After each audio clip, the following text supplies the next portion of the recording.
اگر کوئی دوست کسی دوست کو کوئی برائی کی طرف بلا رہا ہے، دعوت دے رہا ہے، تو اس کو کیسے ہینڈل کریں؟ یہ معاشرے کے اندر جتنا بگاڑ ہے نا، ایک آدمی جو ہے بگاڑ پیدا نہیں کر سکتا. ایک دوسرے کے ساتھ تعاون کرتا ہے، دوسرا تیسرے کے ساتھ تعاون پڑتا ہے، وہ پوری جماعت بن جاتی ہے. تو اس سے معاشرے میں بگاڑ آتا ہے. رشتہ دار یا کوئی دوست وغیرہ نماز نہیں پڑھتا تو اس کے ساتھ کیسا رویہ ہونا چاہیے؟ بائیکاٹ والا رویہ ہو یا اس کے ساتھ میل جول رکھنا چاہیے؟ کیا کرنا چاہیے؟ اچھا، دعا کے بارے میں پوچھا ہے کہ دعا کا سب سے زیادہ قبولیت کا وقت شریعت میں کوئی بتایا گیا ہے؟ کہ دعا عبادت کا مغز ہے. اللہ تعالیٰ کا معاملہ تو بڑا عجیب ہے کہ اللہ پاک فرماتا ہے کہ جو مجھ سے سوال نہیں کرتا تو میں ناراض ہو جاتا ہوں. کہ بھائی یہ تذکرہ کیا ہے، ہم تو دعا کر رہے ہیں، ہماری دعائیں قبول نہیں ہو رہی. اگر کسی شخص کو برے خیالات آتے ہوں یا وساوس آتے ہوں تو ان خیالات کی وجہ سے اس کو گناہ ملے گا؟ شک میں نہیں پڑے، کیونکہ اگر آپ شک پہ پڑیں گے تو پھر وہی میں نے عرض کیا کہ شک آپ کی جان نہیں چھوڑے گا. پھر آپ کو دن میں 2-3 دفعہ شک ہوگا، پھر 5 دفعہ شک ہوگا. السلام علیکم ناظرین کرام، میں ہوں ادین الہی. اے آر میڈیا کے پروگرام آپ کے مسائل کے حل میں خوش آمدید. شرعی رہنمائی کے لیے آج ہمارے ساتھ موجود ہیں مہمان گرامی مفتی حارث محمود صاحب. السلام علیکم ورحمۃ اللہ وعلیکم وبرکاتہ. السلام ورحمۃ اللہ وبرکاتہ. اچھا، والدین کی بات نہ ماننا یہ کب گناہ بنتا ہے؟ دیکھیے، قرآن کریم نے اس کا اصول یہ بتایا کہ وَإِن جَاهَدَاكَ عَلَىٰ أَن تُشْرِكَ بِي مَا لَيْسَ لَكَ بِهِ عِلْمٌ، اگر وہ تمہیں اس بات کا حکم دے کہ میرے ساتھ شرک کرو تو تب ان کی اطاعت نہ کرو. تو اس سے واضح اصول پتہ چل گیا کہ والدین اگر کسی گناہ کا حکم دیں یا کوئی ایسا حکم دے کہ جس میں خلق خدا کے کا کوئی حق مارا جا رہا ہو، اس کی حق تلفی ہو، تب تو اس کی اطاعت نہیں ہے، کیونکہ اللہ اور اس کے رسول کی اطاعت والدین سے بھی مقدم ہے. لیکن جو جائز امور ہیں تو اس میں ظاہر سی بات ہے کہ والدین کی اطاعت ضروری ہے. کوشش کرنی چاہیے کہ اگر کوئی ایسا حکم دیا ہے کہ جو شریعت سے نہیں ٹکراتا تو اس کی اطاعت بالکل ضروری ہے. البتہ یہاں ایک بات علماء بھی فرماتے ہیں کہ والدین کو بھی چاہیے کہ جو چیزیں جائز کے زمرے میں آتی ہیں، جیسے یہ کپڑے پہننا ہے، فلاں کام کر دو، تو ان کو بھی چاہیے کہ ہر چیز حکم کے درجے میں نہ دیں، بلکہ بعض چیزیں جو ہے وہ ان کو اس طرح کر لیں، بیٹا اگر یہ کر لو تو اچھا ہے، یہ کر لو تو مناسب ہے. مشورے کے درجے. ہاں، تو یہ ہے کہ اس میں یہ ہوگا کہ اگر اس سے کوئی چیز رہ بھی گئی تو وہ گناہ کے زمرے میں نہیں آئے گا. جزاک اللہ. اچھا، ایک سوال یہ ہے کہ اگر کوئی دوست کسی دوست کو کوئی برائی کی طرف بلا رہا ہے، دعوت دے رہا ہے، تو اس کو کیسے ہینڈل کریں؟ یہ سوال پوچھا. دیکھیے، قرآن کریم نے ایک جو واضح حکم دیا ہے، ایک اصول بتایا، وَتَعَاوَنُوا عَلَى الْبِرِّ وَالتَّقْوَىٰ، کہ ایک دوسرے کے ساتھ تعاون کرو نیکی اور تقوی کے کام میں. وَلَا تَعَاوَنُوا عَلَى الْإِثْمِ وَالْعُدْوَانِ، گناہ اور ظلم کے کام میں ایک دوسرے کے ساتھ تعاون نہ کرو. یہ ایک حد ہے. اگر آپ کا کوئی دوست ہے، کوئی ایسی کام کا آپ سے کہہ رہا ہے جو شرعاً جائز نہیں ہے، تو قرآن نے تو واضح کہہ دیا ایک دوسرے کے ساتھ تعاون نہ کرو گناہ اور ظلم اور زیادتی کے کام میں. یہ معاشرے کے اندر جتنا بگاڑ ہے نا، ایک آدمی جو ہے بگاڑ پیدا نہیں کر سکتا. ایک دوسرے کے ساتھ تعاون کرتا ہے، دوسرا تیسرے کے ساتھ تعاون پڑتا ہے، وہ پوری جماعت بن جاتی ہے. تو اس سے معاشرے میں بگاڑ آتا ہے. اس اصول کو چھوڑنے کی وجہ سے جو ہے آج ہمارے معاشرے کے اندر جو بگاڑ نظر آ رہا ہے، جو خرابیاں نظر آ رہی ہے، وہ اس اصول کو چھوڑنے کی وجہ سے ہے. اور اس کے پیچھے بالکل جو اصل حکم ہے وہ تو یہ ہے کہ قرآن کہتا ہے واللہ ورسولہ احق ان یرضوہ ان کانوا مؤمنین، اگر واقعی مومن ہو تو اللہ اور اس کے رسول زیادہ حقدار ہے کہ اس کو راضی کرو. تو یہ ہمارے ذہن میں ہونا چاہیے کہ ٹھیک ہے، دوست ہے، رشتہ دار ہے، اس کی جائز باتیں اس کی مان سکتے ہیں، لیکن جہاں شریعت اس سے متصادم اور ٹکراؤ ہو تو بالکل جو ہے اس کو سمجھا دیا جائے کہ بھائی یہ بات میں نہیں مانوں گا. اچھا، اگر کسی شخص کا روزہ ہو تو روزے کی حالت میں وہ ٹوتھ پیسٹ کر سکتا ہے؟ دیکھیے، ٹوتھ پیسٹ کے اندر روزے کے اندر مکروہ لکھا ہے علماء نے. اس کی وجہ یہ ہے کہ اس میں خدشہ ہے، خطرہ ہے کہ اس کے ذرات الگ سے نیچے اتر جائیں گے تو پھر روزہ ٹوٹ جائے گا. اس لیے مسواک کا استعمال کرنا چاہیے، کیونکہ مسواک کا ذائقہ بھی آ رہا ہے تو اس سے روزے پہ کوئی فرق نہیں پڑے گا. اچھا، غلطی سے اگر کسی نے کھا لیا روزے میں تو پھر روزے کا کیا حکم ہوگا؟ غلطی سے کھانے کا مطلب یہ ہے کہ جس کو اردو میں نسیان کہتے ہیں، عربی میں بھولنا، کہ روزہ ہی یاد نہ رہے، تو اس میں روزہ نہیں ٹوٹتا ہے، چاہے جتنا کھائے جتنا پیے. البتہ جس وقت یاد آیا تو اگر منہ میں پانی ہے تو پھر کلی کرنا ضروری ہے، یا منہ میں کوئی چیز ہے تو پھر اس وقت نکالنا ضروری ہو جائے گا. اچھا، اگر کوئی رشتہ دار یا کوئی دوست وغیرہ نماز نہیں پڑھتا تو اس کے ساتھ کیسا رویہ ہونا چاہیے؟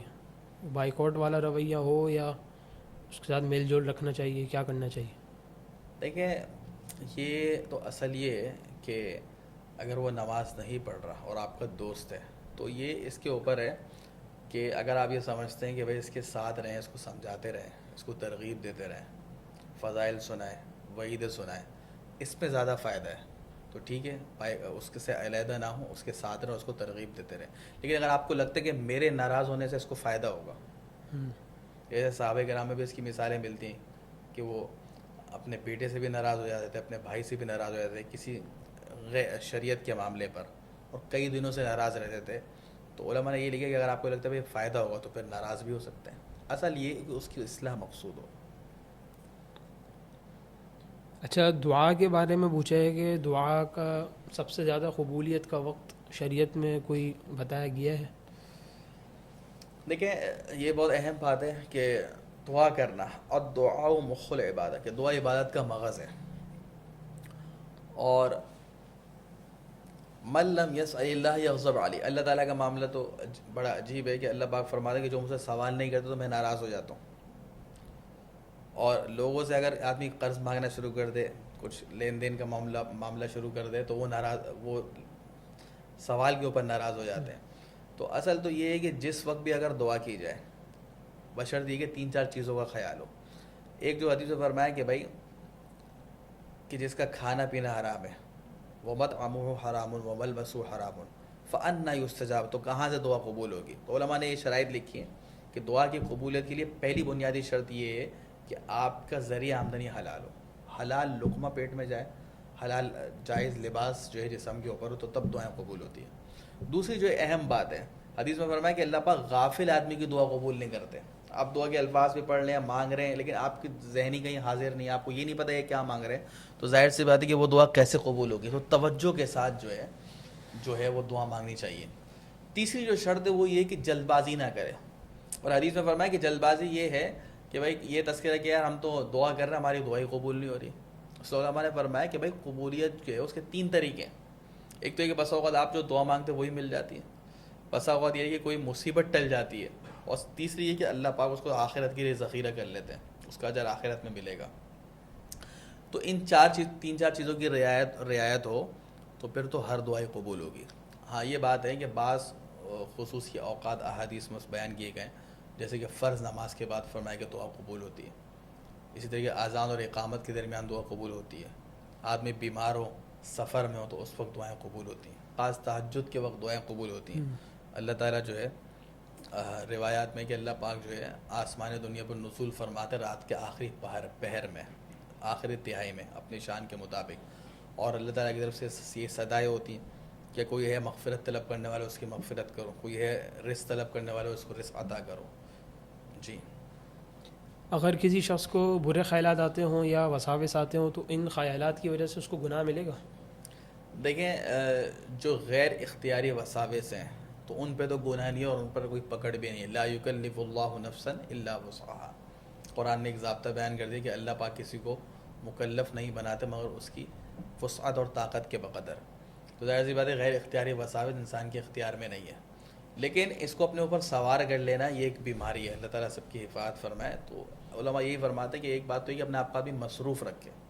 کہتے دنیاوی جو مصروفیت ہے نا، تجارت میں، کام میں، یہ بھی بڑی نعمت ہے. جتنا آدمی مصروف ہوگا تو اتنے اس کو خیالات نہیں آئیں گے. دوسرا ہے کہ اس میں طہارت کا اہتمام ضروری ہے، کیونکہ یہ شیاطین کی طرف سے شیاطین وساوس ڈالتے ہیں.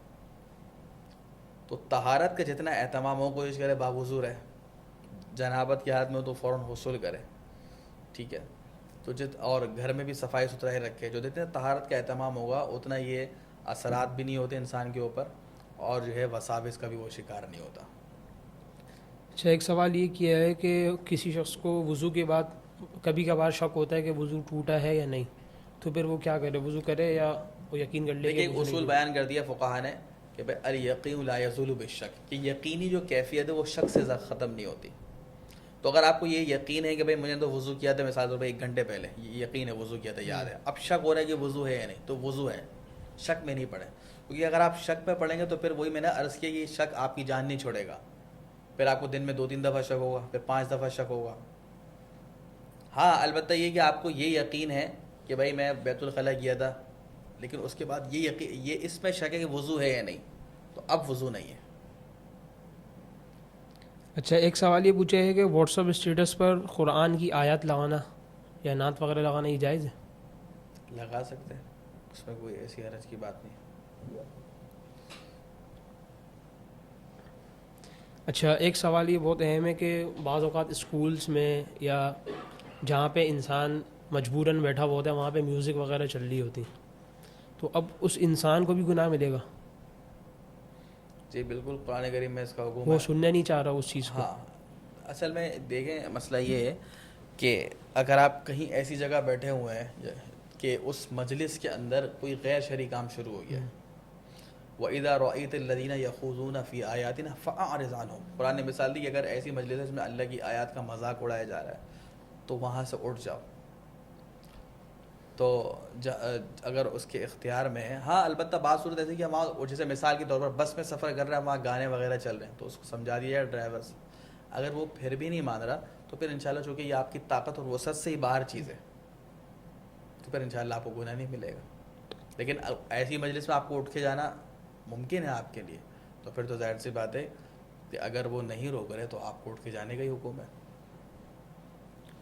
اچھا، سنت اور حدیث میں فرق پوچھا ہے کہ سنت اور حدیث میں کیا فرق ہے؟ دیکھیں یہ بہت اہم سوال ہے کہ یہ بیان کیا ہے کہ سنت اور حدیث، تو احادیث مبارکہ میں رسول اللہ صلی اللہ علیہ وسلم کے بعض عمل آتے ہیں لیکن وہ سنت نہیں ہے. جیسے مثال کے طور پر ایک روایت میں آتا ہے کہ آپ صلی اللہ علیہ وسلم ایک دفعہ کچرے کے ڈھیر پہ تشریف لے گئے اور آپ نے کھڑے ہو کے پیشاب کیا، تو یہ حدیث تو ہے. تو ہر حدیث معمول بھی نہیں ہوتی کہ اس پہ عمل بھی ہو، لیکن سنت نہیں ہے.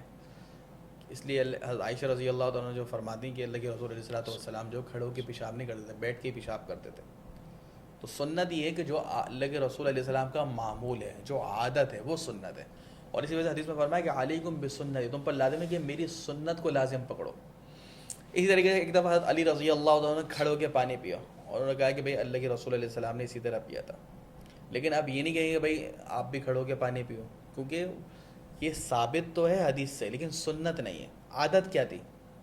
عادت بیٹھ کے پینے، پانی پینے. اس سے یہ مسئلہ بھی سمجھنا ہے کہ آج کل سوشل میڈیا کا دور ہے، کوئی حدیث آ گئی، ترجمہ آ گیا، آپ نے اس پہ عمل شروع کر دیا. نہیں بھائی، علماء سے پوچھیں کہ یہ سنت بھی ہے یا نہیں. ہاں، اس کا فائدہ یہ ہوتا ہے کہ بس اوقات جیسے کچرے کا ڈھیر ہے یا کوئی ایسی جگہ ہے کہ بیٹھ کے پیشاب آپ نہیں کر سکتے، چھینٹیں اڑیں گی یا آپ کی کمر میں تکلیف ہے، تو اللہ کے رسول علیہ السلام کے عمل سے چونکہ جواز معلوم ہو رہا ہے کہ ایسی مجبوری کی صورت حال ہے تو آپ اس پہ عمل کر لیں. اس طرح پانی پینے کا ہے، لیکن اس کو یہ کہنا کہ بھائی یہ تو ثابت ہے، اس کا معمولی بنا لیا، یہ بالکل جو ہے لا علمی کی بات ہے. کیونکہ سنت عادت مبارکہ کا نام ہے، جو آپ کے معمول میں چیز ہے اور آپ نے اسی کو فالو کرنے کا امت کو حکم ہے.